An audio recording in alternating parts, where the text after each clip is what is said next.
Hello বন্ধুরা, অনুরাগের ছোঁয়া ধারাবাহিকের আগামী পর্বে আমরা দেখতে চলেছি লাবণ্যস বিক্রি করার জন্য রুডি পত্রিকায় বিজ্ঞপ্তি দেয়। রুডি চায় সেনগুপ্ত বাড়ির সবকিছু ধ্বংস করে দিতে। সেই বিজ্ঞপ্তি লাবণ্য সেনগুপ্ত দেখতে পায়। সবাই জানত লাবণ্য সেনগুপ্ত একটা প্লেন দুর্ঘটনায় মারা গেছে, কিন্তু লাবণ্য বেঁচে ছিল তার পরিবারের স্মৃতি আঁকড়ে ধরে। এরপর এক পর্যায়ে লাবণ্যর চোখে ওই বিজ্ঞপ্তিটা পড়ে। তখন মনে মনে ভাবে, লাবণ্যস বিক্রির বিজ্ঞপ্তি, তার মানে তার পরিবারের কেউ হয়তো বেঁচে আছে। সে জানত তার পরিবারের সবাই মরে গেছে, তাহলে এই বিজ্ঞপ্তি কে দিল? তার পরিবারের কেউ বেঁচে আছে কিনা এর জন্য সে খোঁজ খবর নিতে থাকে।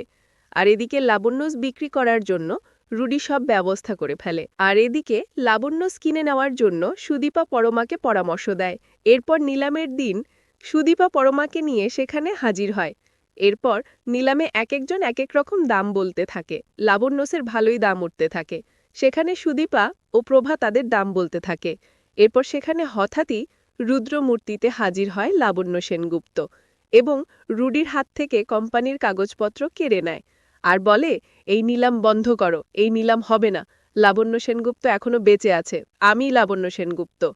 লাবণ্যকে দেখে রুডি চমকে যায়। এরপর লাবণ্য সুদীপাকে দেখেও অবাক হয়ে যায়। এরপর সুদীপাকে বলে, কে তুমি? তুমি তো একেবারে দেখতে আমার দীপার মতো। তো বন্ধুরা, তোমরাও এটাই চাও তো যে লাবণ্য যেন তার কোম্পানি নিজে বুঝে নেয় আর সুদীপার আসল পরিচয় খুঁজে বের করে?